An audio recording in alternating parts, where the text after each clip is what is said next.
సాహో ప్రభాస్ బాహుబలి తర్వాత వస్తున్న మూవీ కాబట్టి ఈ మూవీకి చాలా హైప్ ఉండడంతో అరౌండ్ 350 క్రోర్స్ పెట్టి తీస్తే 449 క్రోర్స్ కలెక్ట్ చేసింది.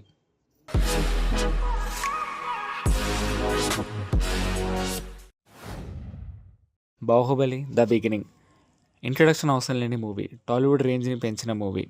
బాహుబలి ద బిగినింగ్ అరౌండ్ 180 క్రోర్స్తో తీస్తే 650 క్రోర్స్ కలెక్ట్ చేసింది.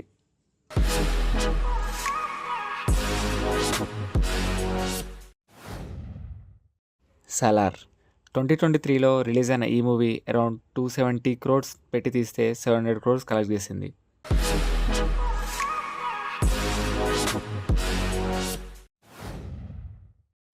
కల్కి 298 AD ఇండియాలోనే హైయెస్ట్ బడ్జెట్ పెట్టి తీసిన మూవీ ఇది.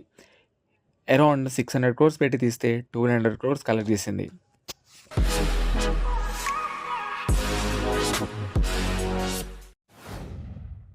బాహుబలి ద కంక్లూజన్ ఒక తెలుగులోనే కాకుండా ఆల్మోస్ట్ అన్ని లాంగ్వేజెస్లో ఇండస్ట్రీ హిట్ అయిన ఈ మూవీ అరౌండ్ 250 క్రోర్స్తో తీస్తే వరల్డ్ వైడ్గా 1800 క్రోర్స్ కలెక్ట్ చేసింది.